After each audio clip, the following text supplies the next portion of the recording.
শেষ হবে আল্লাহর নাম। শুরু হবে কার নাম? আল্লাহর নামে। শেষ হবে অন্যের নামে নয়, কিন্তু আল্লাহর নামে শেষ হতে হবে। তাহলে শুরু হবে আল্লাহর নাম, শেষ হবে আল্লাহর নাম। দুটো পয়েন্ট। 3 নাম্বার পয়েন্ট হলো ইবাদত হতে গেলে নবীর তরিকায় কাজটা হবে। আল্লাহ নবী যেভাবে কাজটা করেছে ওইভাবে কাজটা আপনাকে করতে হবে। টোটাল কাজটা ইবাদত বলে গণ্য হবে। আবার বলছি, শুনে নিন মুরব্বীরা, বাবাজিরা, ভালো করে শুনে নিন। যে কাজে শুরু হবে আল্লাহর নাম, শেষ হবে আল্লাহর নাম, নবীর তরিকায় কাজটা হবে, টোটাল কাজটা ইবাদত বলে গণ্য হবে। এই হলো ইবাদত। ক্লিয়ার? এবার চলুন উদাহরণ দিচ্ছি, শুনে নিন। খাওয়াটা ইবাদত।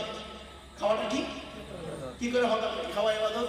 চলুন, নবী বলেছেন খাওয়া শুরু হবে আল্লাহর নাম, খাওয়া শেষ হবে আল্লাহর নাম, নবীর তরিকায় খেতে হবে। চলুন দেখি নবী কিভাবে খেয়েছে দেখি। আর আপনি তো বাড়িতে খান, কিভাবে খান একটু দেখি। নবীজি বলেছেন খাওয়ার আগে হাত ধোবে, হাত ধোবে।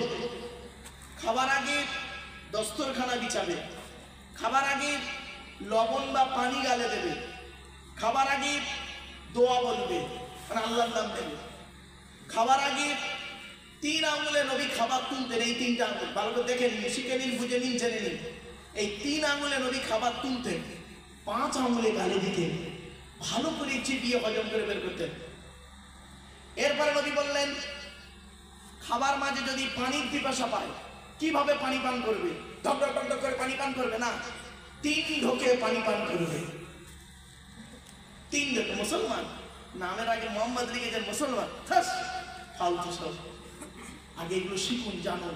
এই জন্যই জলসা দেওয়া হয়। আর এসব তো আলোচনা হয় না, ওয়াজের নিয়ম হচ্ছে এইগুলো। এরপর আপনি করবেন কি? নবীজি বলেছেন খাওয়া হয়ে গেলে আঙুলটাকে চাটবে, আঙুলটাকে চাটবে। কোনোদিন তো আঙুল চাটেননি। নবীজি বলেছেন খাওয়া হয়ে গেলে যে প্লেটে খাবে, যে প্লেটে খাবে প্লেটটাকে পরিষ্কার করে খাবে, চেটে খাবে। আল্লাহর নবীর স্ত্রী আম্মা জান আয়েশা বলছেন 1000টা প্লেট যদি 1000টা প্লেট যদি আমার সামনে দেওয়া হয়, আল্লাহর নবী যে প্লেটে খেয়েছেন ওই প্লেটটাকে আমি আগেই বুঝতে পারবো আল্লাহর নবীর প্লেটটা অত্যন্ত পরিষ্কার শুদ্ধ। সুবহানাল্লাহ।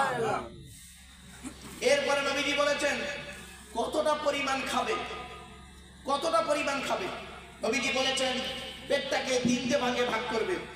প্রথম ভাগটা খাবার দিয়ে ভর্তি করবে, দ্বিতীয় ভাগটা পানি দিয়ে ভর্তি করবে, তৃতীয় ভাগটা ফুল ফাঁকা রাখবে, হজমের উপকার হবে।